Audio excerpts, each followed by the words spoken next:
वसीम साहब, सरप्राइज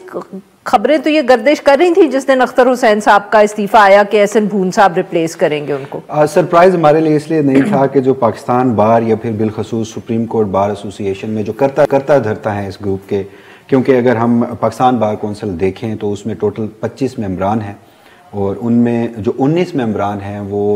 जैसे आपने कहा जो माजी में कभी आसमा जहांगीर ग्रुप हुआ करता था, आजकल आजम नज़ीर तारड़ और एहसन भून ग्रुप है, तो उनकी उनमें अक्सरियत है। तो अक्सरियत से एक नया रुकन आना था और उन्हीं लोगों की जानिब से उसी दिन हमें नाम भी बता दिया गया था। ये चलें आज एक कर्टसी के लिए इजलास बुला लिया गया और उस पर वोटिंग भी हो गई। तो एहसन भून साहब जो हैं वो अब रिप्लेस कर चुके हैं अख्तर हुसैन साहब को और उनका तो सर क्या उनको डर था कि कहीं किसी और को ले आए तो वो फिर अख्तर हुसैन साहब की तरह कोई वोट ना दे दे या टीवी पे आके इंटरव्यू ना दे दे, तनकीद कर दे, इसलिए उन्होंने कहा खुद ही बैठ जाओ। ये बेहतरीन चॉइस इसलिए थी कि अगर आप सिर्फ माजी के 2 से 3 साल देख लें,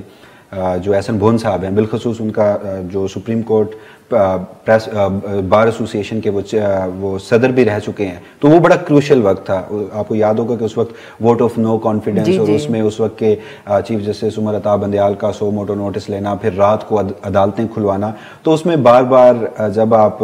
खबर निकालने की कोशिश करते हैं कि उन दिनों में क्या हो रहा था, तो आपको एहसन भून साहब जो है वो हर तरफ बड़े एक्टिव नजर आते थे। सर किसी दिन ये तफसील सामने आ जाएगी, सर गोशियां तो बहुत हैं इस्लामाबाद में, but one day will know कि एग्जैक्टली क्या हुआ था उस रात को। और फिर आप ये देखें कि वो एक मखसूस सियासी जमात के कितना करीब, मतलब उनके बारे में लोग कहते हैं कि जिस तरह लंदन में जाकर उन्होंने एक मुलाकात की थी और उसके फ़ौरन बाद फिर वो जो एक 63 जो उसका मुकदमा था 62(1)F का, उसके ऊपर रिव्यू की जो दरख्वास्त थी वो भी उस वक्त की सुप्रीम कोर्ट बार एसोसिएशन और उनके सदर जो एहसन भून साहब हैं उनकी जानिब से दायर की गई थी। और फिर पूरा एक वकला का जो ग्रुप है और जो करता है, तो मेरे ख्याल में उस ग्रुप के लिए इससे बेहतर चॉइस और नहीं हो सकती थी। तो बिल आखिर अब ये हो चुका है कि आप यूँ कह लीजिए कि जो एक सरप्राइजिंग एलिमेंट अख्तर हुसैन साहब ने दिया था, हालांकि हम तो ये कह रहे थे कि 26वीं आईनी तरमीम, और इसमें ये लोग भी मानते हैं। गुज़श्ता दिनों हमारी बात हो रही थी हसन रज़ा पाशा साहब से, वो भी पाकिस्तान बार के मेंबर हैं, तो और वो बार है जिसने बाकायदा हम कह सकते हैं कि 26वीं तरमीम की आर्किटेक्ट है। बल्कि ये तो इस एक्सटेंट तक एक कदम आगे बढ़े थे कि कॉन्स्टिट्यूशनल बेंच की जरूरत नहीं है, कॉन्स्टिट्यूशनल कोर्ट होनी चाहिए अलग से। तो वो खुद इस बात को तस्लीम करते हैं कि जी हाँ, जुडिशल कमीशन ऑफ पाकिस्तान में अब हुकूमत का पलड़ा भारी है। तो जब हम ये बात कर रहे थे कि अब तो ट्राइकोटमी ऑफ पावर का कॉन्सेप्ट ही कहाँ के गया कि पूरी मुल्क की जो जुडिशरी है उनके फैसले एक ऐसा जुडिशल कमीशन ऑफ पाकिस्तान करेगा जिसमें एग्जेक्टिव की अक्सरियत है। तो अब उस एग्जेक्टिव की अक्सरियत में अगर कोई सरप्राइजिंग एलिमेंट कहीं से आ सकता था तो अख्तर हुसैन साहब की सूरत में था। आल्दो कि उन्होंने भी इस मुल्क में वो तो अब सर गया, तो अब मतलब कि ये है कि जुडिशल कमीशन में अब आगे जैसे पिछले दिनों में 1-2 हमें सरप्राइजेस मिल गए कि फैसले नहीं हो पाए, वोट पूरे नहीं हुए,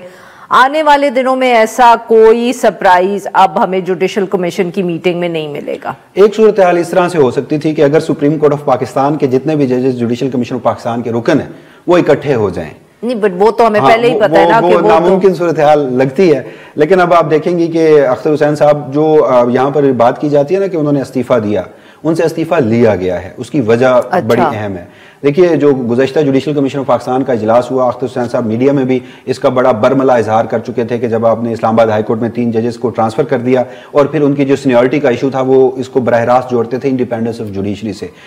फिर वो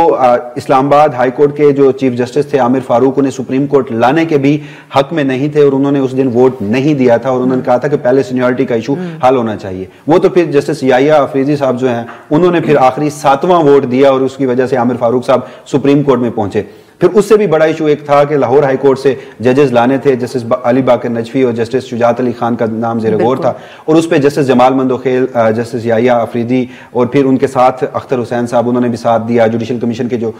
4 अरकान थे जो बाइकआउट कर चुके थे वो भी